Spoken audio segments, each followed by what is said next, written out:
Have you ever been jolted awake by flashing police lights shining through your window at an ungodly hour because some cranky neighbor called the cops on your parked car? No? Just me? Well, buckle up because this story takes a wild turn.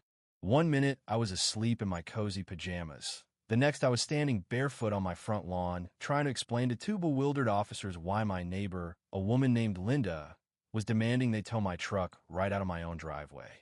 It all began on a regular Friday evening. I came home exhausted, hungry, and done with work. My old, dusty pickup, midnight blue with a fresh wash, was sitting exactly where it always had been for the last 8 years, in the driveway of my modest home. That truck meant a lot to me. I'd sunk more money into it than I wanted to admit, and it was the pride of my small-town life. I tossed leftovers in the microwave, played a few rounds of an online game, then fell asleep early. Little did I know, just a few houses down, Linda was cooking up a suburban storm. She had guests over, apparently, and no room left in her driveway. Linda wasn't just your average grumpy neighbor. She was the self-appointed monarch of our cul-de-sac. Picture a woman with a tight perm that hadn't changed since the 90s, wearing an old floral housecoat and a voice that sounded like a leaf blower stuck on high. She'd often glare at my truck, grumbling about how it ruined the neighborhood's charm. I thought she was just bored. Turns out, she was planning her moment to strike. At exactly 3:52 a.m., Linda stomped over to my door in her fuzzy slippers, furious that her cousin's fiancé couldn't find a parking spot for their so-called important gathering. You'd think she'd knock politely or ring the bell once. Nope. She pounded on the door like she was collecting overdue rent. I stumbled downstairs, still half asleep, opened the door, and was immediately hit by a tirade. Move that truck right now. My guests have nowhere to park, and I'm hosting a meeting at dawn. I blinked a few times. Linda, it's the middle of the night. I don't have any meetings. She wasn't having it. I don't care. Move your truck, or I'll have it towed. I chuckled, not meaning to be rude, but the idea of relocating my legally parked vehicle so her tipsy guests could squeeze in front of my house was absurd. I'm not moving it. Linda screamed, "Fine, I'm calling the police."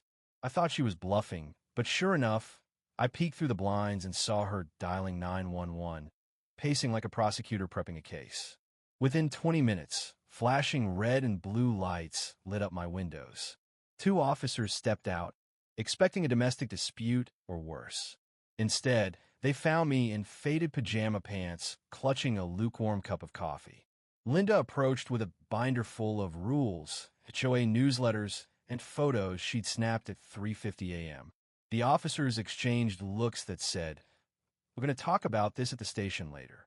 After calmly verifying that my truck was parked legally on my property, the cops told Linda to take her complaints to the HOA, not the police. Linda huffed and stomped back inside, but not before warning me, "You'll regret this." I figured that would be the end of it. I was wrong. By 9 a.m., the neighborhood Facebook group was flooded with Linda's complaints, accusing me of disturbing community peace and violating property standards. Before I'd even brushed my teeth, I was public enemy number one. When I went outside, expecting vandalism or at least a mean note, I found a pristine envelope on my windshield. Inside was a typed warning from the HOA, and signed but heavy with perfume and self-importance, reminding me to comply with parking rules or face board action.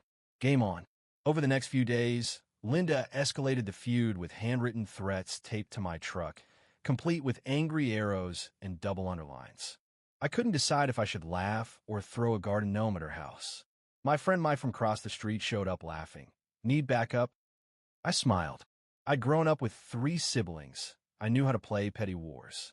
That afternoon, I bought the biggest wooden sign I could carry, painted it white, and in bright red letters wrote, "Private Driveway, not for Linda's guests." Beneath it, in black, "Block it, get boxed in." I hammered it into my yard like a battle flag.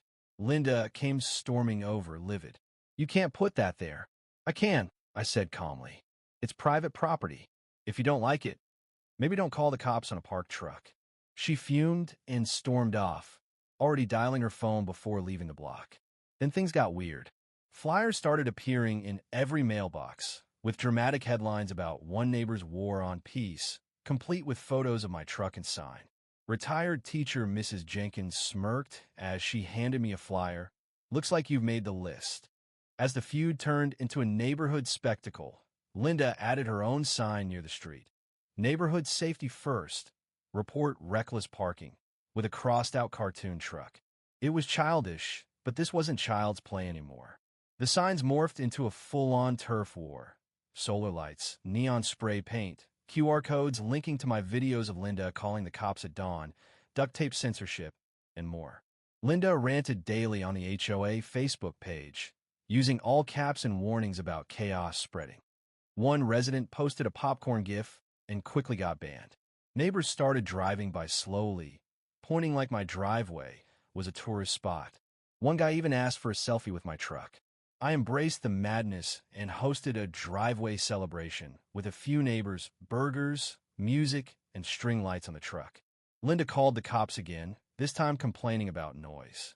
The same officer from before showed up, heard some Fleetwood Mac, sighed, and told me to turn it down a little. That night, something clicked. This wasn't about parking. This was power. I dug through old HOA newsletters and meeting notes. Turns out, Linda had never been elected to the board. She just showed up and declared herself in charge when the previous member disappeared after a nasty dispute with her. I began collecting proof, emails, audio recordings of private meetings where she threatened others, and suspicious expense reports showing HOA money spent on her hospitality events. One guest was even a city inspector, suggesting she was using the HOA to grease the wheels for some kind of permit or business venture.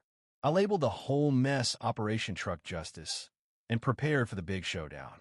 My friend Sarah tipped me off about a secret HOA meeting at Linda's house. I snuck over, recorded muffled conversations where Linda defended herself fiercely, refusing to explain the questionable expenses or the lack of a vote. The next day, I sent all the evidence to the HOA management company and slipped copies into every mailbox. The neighborhood erupted online. Linda went silent. Her signs vanished overnight. Then came the official announcement, an emergency HOA meeting to review her conduct and appointment. At the meeting, neighbors filled the community hall like they were at a concert. Everyone was waiting for the moment Linda's reign would crumble. A quiet accountant stood up, demanding answers about how Linda got on the board without a vote. She sputtered but couldn't deny it. I played the recording of her threats and misuse of funds. The room went silent, then broke into applause. Linda tried to defend herself, but it was too late. The HOA board voted unanimously to suspend her pending an investigation.